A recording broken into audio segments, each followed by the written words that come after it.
میں یہ سمجھتی ہوں کہ یہ جو سارا تناظر ابھی بنا ہے، جو ریاکشن آئے ہیں انٹرنیشنل کمیونٹی سے، یہ اس کے زیر اثر سزائیں سنائی گئی ہیں. اس کی وجہ یہ کہ ان کے ٹاؤٹس تو یہ بھی کہہ رہے تھے آ کے کہ جناب پھانسی لگ جائیں گے یا عمر قید کی سزا ہو جائے گی، تو اس طرح کی باتیں یہ کر رہے تھے. تو اتنی تو کسی کو سزا نہیں ہو سکی، 10 سال ہی میکسیمم سزا دی گئی ہے. جو پچھلی 25 سزائیں تھیں ان میں 10 سال سزا پانے والے کافی لوگ تھے، اس دفعہ کم لوگ ہیں. دوسرا جو ایک امپورٹنٹ فیکٹر ہے وہ یہ کہ یہ ایک طرح سے ایسا لگ رہا ہے کہ سزائیں سنا کر گلے سے بھار اتارا گیا ہے اور کہا گیا ہے کہ چلو بھائی ان کو اب عام جیلوں میں بھیجو تاکہ یہ اپیلیں کر سکیں اور پھر جو بھی ان کے معاملات ہیں وہ اکارڈنگلی طے ہو سکیں. کیونکہ اگر یہ ملٹری تحویل میں رہے، ملٹری ٹرائلز چلتے رہے اور یہ سزاؤں کا سلسلہ وقتاً فوقتاً جاری رہتا تو یہ کافی زیادہ پریشر بڑھ جانا تھا، جو کہ ابھی بھی آبویسلی بڑھ رہا ہے اور بڑھے گا بھی. لیکن ایک طرح سے اس معاملے کو ختم کرنے کے لیے یہ سزائیں سنائی گئی ہیں کہ آگے جو بھی اب ان کا فیوچر ہے، جو کہ مجھے بہت بظاہر صاف نظر آ رہا ہے کہ یہ تمام ملزمان رہا ہو جائیں گے اگلے چند دنوں میں ہی، شاید آپ دیکھ لیں. آج کی جو پریس ریلیز تھی 9 مئی کے واقعات کے بعد جو سزائیں سنائی گئی ہیں اس میں اور جو پچھلی پریس ریلیز ہے اس میں خاصا آپ کو فرق محسوس ہوتا ہے، کیونکہ اس میں نسبتاً نرم لینگویج استعمال کی گئی ہے. پچھلی بار کی طرح ایگریسو سٹیٹمنٹ نظر نہیں آ رہے، کیونکہ پچھلی دفعہ تو بتایا جا رہا تھا کہ جناب ہم چھوڑیں گے نہیں، تو ماسٹر مائنڈ تو یہ اور وہ بلا بلا. اب کی بار یہ کہا گیا ہے کہ جی آخری جو پیراگراف ہے خاص طور پر اس میں کہا گیا ہے کہ اس کے ساتھ ہی فوجی حراست میں لیے جانے والے 9 مئی ملزمان پر چلنے والے مقدمات کی سماعت متعلقہ قوانین کے تحت مکمل کر لی گئی ہے. تمام مجرمان کے پاس اپیل کا حق اور دیگر قانونی حقوق برابر ہیں، جیسے کہ برقرار ہیں، جیسے کہ آئین اور قانون میں ضمانت دی گئی ہے. تو بیسیکلی اس میں 2 امپورٹنٹ باتیں، ایک تو یہ کہا گیا ہے، ایک طرح کی ایکسپلینیشن دی گئی ہے کہ جی ہم نے حقوق ان کو پورے دیے ہیں، ایسا نہیں ہے کہ ہم نے کوئی ماورائے عدالت یا ماورائے قانون کوئی سزا سنائی ہے. دوسرا ساتھ ہی یہ راستہ بھی دکھا دیا ہے کہ جی اپیل کا حق بھی ہے. تو تھوڑا جیسے آپ ایکسپلین کر کے ٹھنڈا کرنے کی کوشش کر رہے ہوتے ہیں معاملے کو، تو اس قسم کی لینگویج اس میں محسوس ہو رہی ہے. اور اب بظاہر لگ بھی یہی رہا ہے کہ یا تو 2 آپشنز ہو سکتے ہیں، یا تو یہ ملزمان جب اب عام جیلوں میں جائیں گے اور پھر ہائی کورٹس وغیرہ میں اپیل کریں گے تو وہاں پر ان کو ضمانتیں مل جائیں گی، کچھ کی سزائیں کالعدم قرار دے دی جائیں گی. ویسے یہ بھی اپنے آپ میں حیرت انگیز بات ہے کہ جتنے ملزمان ملٹری کورٹس میں گئے ان تمام کے تمام کو سزائیں سنائی گئی، مطلب 100% ریشو ہے. مطلب ان میں سے کوئی ایک شخص بھی ایسا نہیں تھا جو بے گناہ تھا یا جس کے اوپر جرم ثابت نہیں ہوا. تو یہ اب آپ دیکھ لیں، یہ معجزہ ہی ہے ملٹری کورٹس کا. عام کورٹس میں تو ہم دیکھتے ہیں کہ اگر کچھ لوگ پکڑے جاتے ہیں، کچھ کو سزا ہوتی ہے تو کوئی نہ کوئی بری بھی ہو جاتا ہے، لیکن یہاں پر 100% اسٹرائک ریٹ ہے جناب، اور تمام کے تمام لوگ ہی گلٹی پائے گئے ہیں اور تمام کے تمام کو ہی سزائیں بھی سنائی گئی ہیں. تو بہرحال یہ اب اسی وجہ سے جو ملٹری کورٹس ہیں ان کے اوپر لوگوں کا اعتبار نہیں ہے کہ آپ جس انداز سے یہ ٹرائل کرتے ہیں اب سب کے سامنے ہے. دوسری وجہ یہ ہے کہ آپ ابھی تک فیصلے لکھ کر سامنے نہیں لا سکے کہ جس میں پتہ چل سکے کہ کون سی شواہد تھی، کون سی قوانین کی ایسی شکیں تھی جس کی بنیاد کے اوپر آپ نے انہیں گلٹی پایا اور انہیں سزائیں سنائی. تو کوئی فیصلے بھی سامنے ظاہر نہیں آ رہے، بس سزا سنائی اور دھڑا دھڑ سنا کے فارغ کر دیا. تو یہ اس قسم کی ٹرائلز کی وجہ سے ہی لوگ ملٹری کورٹس کو ایکسیپٹ نہیں کرتے اور اب ورلڈ وائڈ ہی اس کو بالکل متروک کر دیا گیا. بہرحال انہوں نے اب کوشش یہ کی ہے کہ یہ جان چھڑائی جائے اور یہ سزائیں سنا دی جائیں. بظاہر ایسا نظر آ رہا ہے کہ یا تو ہائی کورٹس ہی ان سزاؤں کو کالعدم قرار دے دیں گے، یا ظاہر ہے کہ اس کو بری کر دیں گے، یا ضمانت پہ کچھ نہ کچھ ریلیف مل جائے گا. اور دوسری صورت میں یہ ہو سکتا ہے کہ ملٹری کورٹس کے یہ سارے جو ٹرائلز ہیں سرے سے ہی کالعدم قرار دیے جائیں، اور اس سلسلے میں آئینی بینچ کے تھرو یہ سٹیٹمنٹ یا ججمنٹ آ سکتی ہے جس میں وہ کہہ دیں گے کہ جی آئینی بینچ جو ہے اس کو کالعدم قرار دیتا ہے. اور جو ریویو تھی، بیسیکلی یہ ایک ریویو پٹیشن ہے نا جس پہ آئینی بینچ سماعت کر رہا ہے، تو کہا جائے گا کہ جی حکومتی اپیل جو ہے مسترد کی جاتی ہے. تو اس طرح کر کے بھی یہ کام کیا جا سکتا ہے. لیکن یہ بات بہرحال طے شدہ ہے کہ یہ سزائیں ٹکیں گی نہیں، یہ ٹھہریں گی نہیں. ان سزاؤں کو ختم ہونا ہی ہے، اس طرح سے ہوں یا اس طرح سے ہوں، لیکن انہوں نے ختم ہونا ہی ہے. یہ اب جو ساری چیز ہے اس کے بعد بظاہر ایسا لگ رہا ہے کہ جو ایک ہم بات کر رہے تھے کہ پریشر جناب رچرڈ گرنیل صاحب کی ٹویٹس کا بھی ہے، اور ہو کیوں نہ، کیونکہ ظاہر ہے وہ تو اتنے اویئر ہیں اور ٹھوک ٹھوک کے جواب دے رہے ہیں، تو پھر وہاں پر کیوں نہ پریشر آئے. اب ایک دفتر خارجہ کی طرف سے ضرور ایک سٹیٹمنٹ آئی اور انہوں نے کہا ہے کہ جی جو ان کی ٹویٹس کے حوالے سے انہوں نے بات کرتے ہوئے کہا ہے کہ ہمارے امریکہ کے ساتھ باہمی تعلقات ہیں جو کہ عزت پر اور مثبت پیش رفت پر جو ہے ہمیشہ قائم رہے ہیں، اور آئندہ بھی ہم ایسے ہی دیکھتے ہیں، اور کسی ایک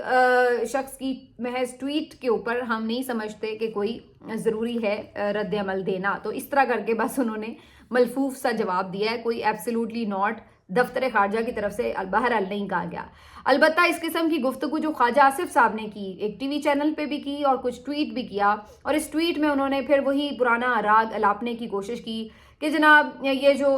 گولڈ سمتھ پروجیکٹ ہے اور عمران خان کے جو اسرائیلی اور پرو جو گولڈ سمتھ سارے ان کے لابیسٹ ہیں اور جو وہاں کی قوتیں ہیں وہ ساری ایک دم متحرک ہو گئی ہیں خان کے لیے اور آوازیں اٹھا رہی ہیں اور یہ وہ بلا بلا، تو یہ والا منجن انہوں نے دوبارہ جو بیچنے کی کوشش کی ٹویٹر کے اوپر، تو اس کے اوپر بھی رچرڈ گرنیل صاحب نے انہیں لیا ہے خاصا آڑے ہاتھوں۔ اور اس کے ساتھ ساتھ آپ کو میں یہ بھی بتا دوں کہ شیری رحمان صاحبہ نے بھی ایک ٹویٹ کی اور انہوں نے بھی کہا کہ جو کچھ رچرڈ کہہ رہے ہیں کر رہے ہیں ٹویٹس میں، یہ تجاوز بظاہر نظر آ رہا ہے، یہ اس طرح سے نہیں ہونا چاہیے تھا، یہ ان کے الفاظ تھے۔ تو اس کے دونوں کے جو ٹویٹس ہیں ان کے اوپر بھی رچرڈ صاحب نے ایک رد عمل دیا، اور انہوں نے کہا کہ یہ کچھ عجیب و غریب معاملات ہیں، اور ساتھ ہی انہوں نے کہا کہ جناب اس سلسلے میں تو جو پاکستان میں ایمبیسی ہے، یہاں پر پاکستان کی جو ایمبیسی ہے وہاں سے جو ان کے سفارتکار ہیں رضوان صاحب، ان کو کچھ نہ کچھ ایکسپلینیشن دینی چاہیے اس کے معاملے پر۔ اور ساتھ ہی انہوں نے کہا کہ یہ جو سلسلہ ہے، جس طریقے سے یہ گفتگو کی گئی ہے آپریشن گولڈ سمتھ کی اور جو یہ ڈیتھ تھریٹس دی جا رہی ہیں، یہ بالکل قابل قبول نہیں ہو سکتی، اور یہ ساری باتیں کہہ کے انہوں نے ساتھ میں ٹیگ کر دیا ہے یو ایس ایڈ کو بھی اور آئی ایم ایف کو بھی۔ اور اس موقع کے اوپر جب شیری رحمان صاحبہ نے یہ بات کی تھی تو انہیں ظاہر بتایا گیا کہ ان کی تو اپنی این جی او ہے، اور یہ تو یو ایس ایڈ کے تحت اور شاید اور کوئی ان کے جو پروگرام ہوتے ہوں گے امدادی، ان کے تحت ان کی این جی او کو تو بڑے پیسے مل رہے ہیں۔ تو اس کے اوپر بھی اس نے ٹویٹ کیا اور کہا کہ کتنا ویسٹ کیا ہے ہم نے امریکن ٹیکس پیئر کی منی کو، اندازہ لگائیں۔ اور ساتھ میں اس نے لکھا کہ اب نہیں پیسے ملنے، اور یہ باتیں لکھ کے انہوں نے آئی ایم ایف کو بھی ٹیگ کیا ہے اور یو ایس ایڈ کو بھی ٹیگ کیا ہے۔ تو یہاں سے اب آپ اندازہ لگا لیں کہ یہ ٹیگ کرنے کا کیا مطلب ہے، یعنی آپ نے ابھی تک جتنے اپنے تیر میدان میں چھوڑے ہیں، چاہے وہ جیو کی صورت میں آپ نے حملہ کروایا، میاں داؤد کے تھرو جو بات ہوئی، پھر شیری رحمان صاحبہ یا خواجہ آصف صاحب، ان سب کا اس نے سیر حاصل تسلی بخش علاج بھی کیا ہے، اور اس نے کہا ہے کہ جناب ذرا آپ لوگ اب ٹھہریں اور دیکھیں۔ میرے تو اندازے کے مطابق جو کام کچھ دنوں بعد ہونا تھا نا، وہ ان سب کی بیوقوفیوں اور عجیب و غریب سٹیٹمنٹس کی وجہ سے وہ جلدی ہونا شروع ہو جائے گا شاید۔ بظاہر ایسا لگ رہا ہے کہ اس کے ٹویٹس میں تیزی اس لیے آ رہی ہے کہ ان لوگوں نے اس کو مزید مشتعل کیا ہے۔ ایک تو ان لوگوں نے ایسی حرکتیں کی ہیں کہ لوگ ان پہ انگلیاں اٹھا رہے ہیں، اور دوسرا جو کوئی بات کر رہا ہے اس کے اوپر چڑھ دوڑ رہے ہیں۔ تو اس چیز کو ظاہر ہے کہ اگر آپ ان سے پیسے بھی لیتے ہوں پھر انہیں آنکھیں بھی دکھائیں تو ظاہر ہے کہ وہ پھر اس چیز کو ٹالریٹ کیسے کریں گے۔ تو اس نے جناب اب ٹھیک ٹھاک قسم کا ان کو رگڑا لگا دیا ہے، اور اگر یو ایس ایڈ بند ہوتی ہے اور آئی ایم ایف کو وہ ٹیگ کر رہا ہے تو اس کا کیا مطلب ہے؟ اس کا سیدھا مطلب یہ ہے کہ آئندہ آنے والے دنوں میں آپ کے لیے مالی مشکلات بھی بڑھ سکتی ہیں، وہ اس حد تک بھی جا سکتے ہیں۔ اگر وہ ایک بات کہہ رہے ہیں اور آپ ان کی بات سننے کے بجائے، ان سے ڈیل کرنے کے بجائے الٹا ان کے اوپر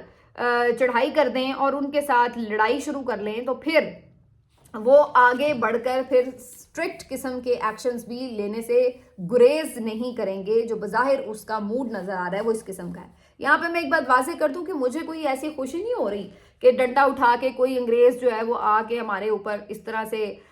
حکم چلا رہا ہو۔ یہ کوئی خوشی کی بات نہیں ہے، یہ کوئی پراؤڈ فیل کرنے کی بات نہیں ہے، لیکن سوال یہاں پر یہ ہے کہ یہ نوبت آئی کیسے ہے،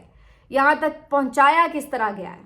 اصل سوال یہ ہے کہ کیوں یہاں پر آپ نے اپنے لوگوں کی آواز نہیں سنی، تو اب آپ کو ڈنڈے والا ایک بندہ آ کے وہ سنائے گا بات کہ بھائی ان کی آواز کیا تھی اور آپ لوگ کیا کہ کیوں آپ لوگوں نے خود اپنے آئین کے اوپر عمل نہیں کیا،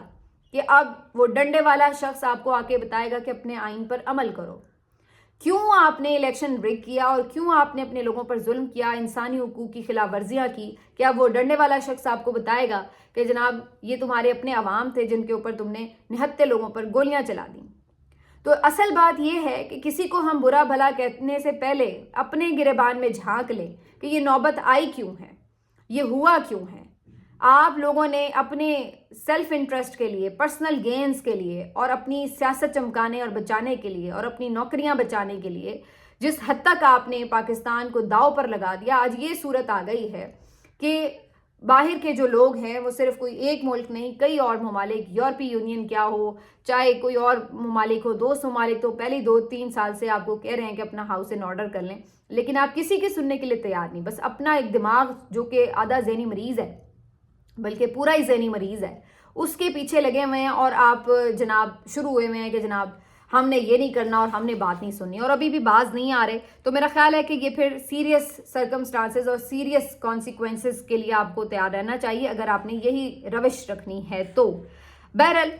اس سارے کے بیچ جو ایک بڑی تکلیف دہ بات تھی مجھے، جس نے بہت زیادہ آج دکھی کیا، وہ اس بچی کی گفتگو تھی، رئیس احمد کی، ملک ادریس کی، کہ جس نے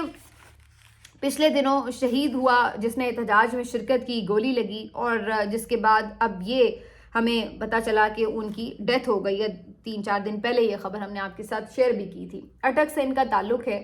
اور آج اس شہید کے لیے فاتحہ خوانی کا جو ایک ارینجمنٹ تھا، اس کے اندر آج ان کی جو بیٹی ہے، جو ینگ سی بچی لگ رہی ہے، لڑکی لگ رہی ہے، اس نے آج خطاب کیا، اور میں آپ یقین کریے کہ اس بچی کا حوصلہ دیکھ کر میں دم بخود تھی، اور میں اس بچی کو بولتے سن رہی تھی تو مجھے ایک تکلیف تو اپنی جگہ ہو رہی تھی کہ آج ایک ایسا اس کے اوپر وقت آ گیا ہے بچی کے اوپر، جو اس کی باپ کی آغوش میں چھپنے کا ٹائم تھا، یہ آج وہاں پہ لوگوں کو کھڑی فیس کر رہی ہے اور اپنے باپ کی قربانی بتا رہی ہے. تو یہ تکلیف دہ جہاں اپنی جگہ تھا، تو یقین کیجئے کہ جو اس کی حوصلہ مند گفتگو تھی، اس نے مجھے اور زیادہ حیران بھی کیا، اور میں یہ سوچنے پہ مجبور تھی کہ آخر اتنے ظلم اور قہر ڈھا کر آپ لوگوں نے حاصل کیا کیا. لعنت ہے آپ کے ظلم کے اوپر کہ یہ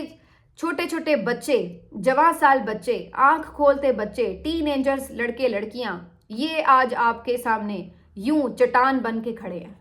لعنت ہے آپ کی ایسی طاقت کے اوپر جو آپ نے اندھی طاقت کا استعمال کیا کہ آج یہ بچے سب جانتے ہیں کہ کیا سچ تھا اور کیا جھوٹ تھا. اس کا گھر ہے ملک ادریس کا، جس کے اوپر قدآور تصویر لگی ہے عمران خان کی، پاکستان کا جھنڈا لگا ہے، پی ٹی آئی کا جھنڈا اور بینر لگا ہوا ہے، اور آج یہ بچی جو یہاں پہ خطاب کر رہی تھی، یہ سارا بتا رہی ہے کہ اس کے بابا نے کس طرح روزے رکھے اپنے لیڈر کے لیے، اور اس کا ایمان تھا کہ ہمارے لیڈر نے ہمیں یہ بات سکھائی ہے کہ جو رزق ہے، جو موت ہے، جو عزت ہے، وہ اللہ کی طرف سے ہے، تو ڈرنا نہیں ہے. اور وہ کہتی ہے کہ مجھے اپنے باپ پہ فخر ہے. تو کیا وہ ڈر گئی ہے کہ، یا وہ سوچ رہی ہے کہ میرے باپ کو جانا نہیں چاہیے تھا؟ وہ تو خود کہہ رہی ہے کہ جیسے میرے باپ نے وفا نبھائی، میں بھی وہیں پہ کھڑی ہوں، میرا خاندان وہیں پہ کھڑا ہے، اور آج بھی ہم عمران خان کے ساتھ ہیں. تو کیا آپ نے کما لیا یہ اندھی طاقت کا استعمال کر کے، ایک شخص کی جان لے کے، نہتے شخص کی جان لے کے کیا کمایا آپ نے؟ اس کا تو پورا خاندان ویسے ہی کھڑا ہوا ہے اس کے ساتھ،